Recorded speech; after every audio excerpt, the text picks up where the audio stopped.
Kita kembali lagi di Bincang Virtual dan saya masih bersama dengan Duta Besar Indonesia untuk Cina dan Mongolia, Bapak Jauhari Orotmangun. Kita membicarakan mengenai prospek Indonesia-Cina di tahun 2021.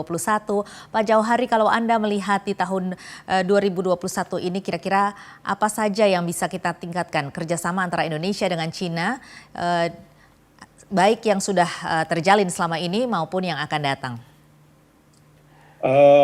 Mungkin saya cerita sedikit, memang tahun lalu mestinya kita merayakan 70 tahun hubungan diplomatik antara Indonesia dan Tiongkok yang mulai tanggal 13 April tahun 1950. Namun demikian karena kondisi lalu beberapa perayaan itu kita lakukan secara offline.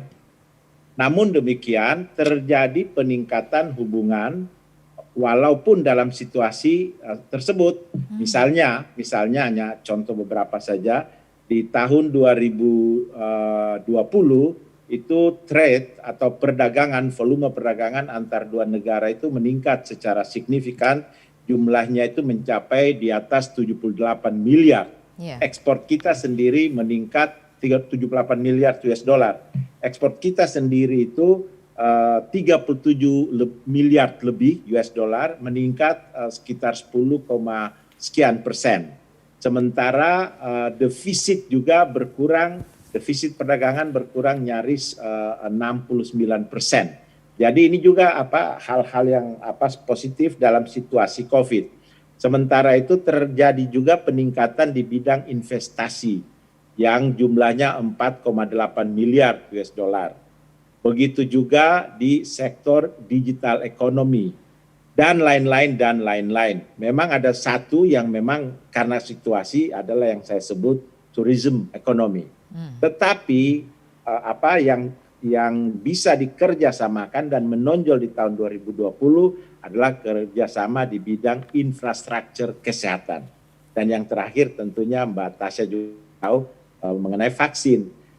Dalam konteks itulah melihat ke 2021 kita readjust reposisi diplomasi kita vis-a-vis China.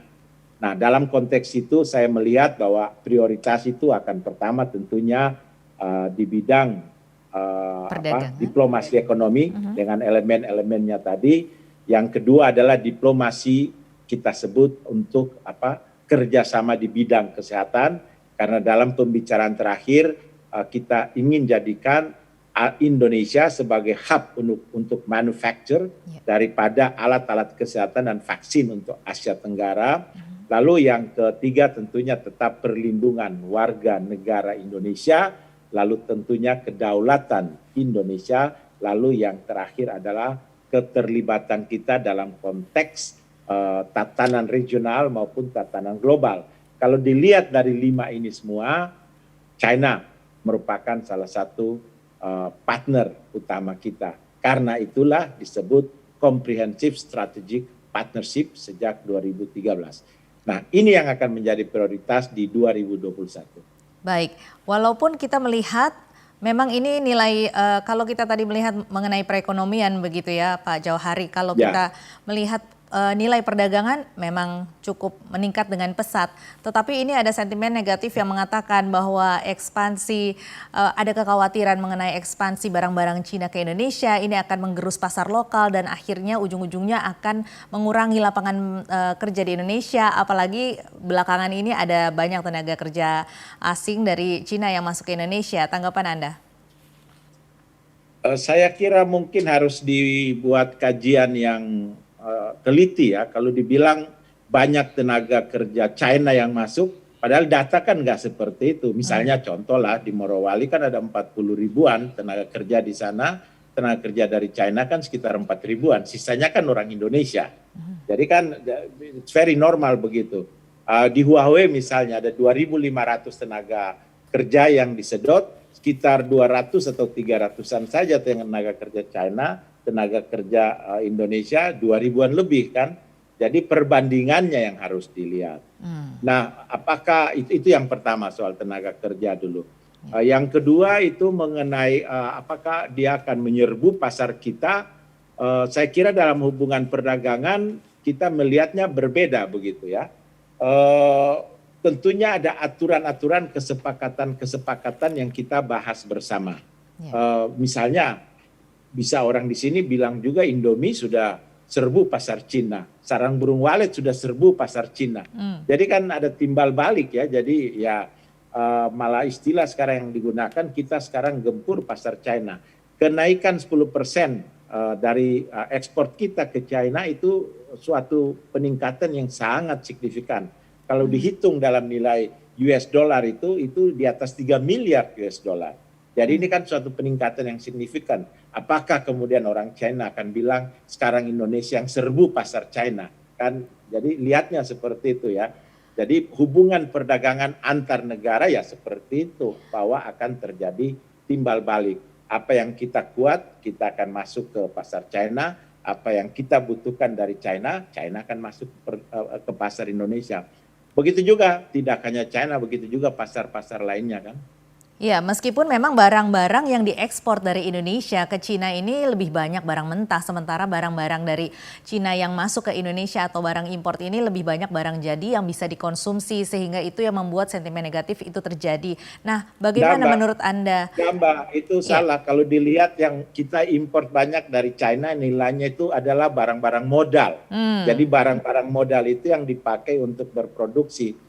Nah, harus dilihat angkanya kan dari masing-masing HS, lalu kelihatan bahwa yang kita import banyak itu yang barang modal sebenarnya nilainya dari China untuk kita melakukan produksi yang kemudian kita ekspor atau untuk kebutuhan dalam negeri.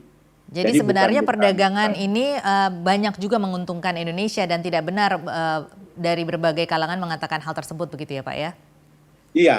Karena mereka harus lihat bahwa yang kita import banyak itu barang modal. Nah sekarang kita konsentrasi juga untuk ekspor ke China itu adalah barang-barang dengan nilai tambah. Karena itu kan kebijakan pemerintah Indonesia sekarang adalah investasi untuk produk-produk yang memberikan nilai tambah kepada ekspor Indonesia. Kalau dilihat kemudian yang masuk ke sini misalnya sekarang yang meningkat secara tajam itu misalnya baja dan besi antara lain. Kan sekarang kan kita sedang menggarap juga industri dari hulu ke hilir karena kita punya nikel misalnya. Begitu juga dan berbagai produk-produk lainnya. Misalnya contoh yang menarik juga sekarang makanan dan manmin, makanan minuman Indonesia itu mulai deras masuk ke pasar China. Jadi itu ya sektor prioritas untuk bidang perdagangan dan juga investasi juga di sektor yang sama begitu Pak? Iya, itu harus senada juga ya, karena kita punya bahan baku mineral yang luar biasa. Nah itu yang kalau bisa diolah kemudian menjadi barang setengah produk atau produk jadi, itu akan punya nilai tambah yang lebih. Memang benar sekali yang Mbak sampaikan tadi bahwa kalau dilihat angka-angka ekspor, yang mendominasi ekspor kita ke sini masih batu bara, salah satu. Keduanya palm oil kan sudah olahan, berarti kan bukan lagi mineral. Lalu yang ketiga itu electronics, lalu yang keempat itu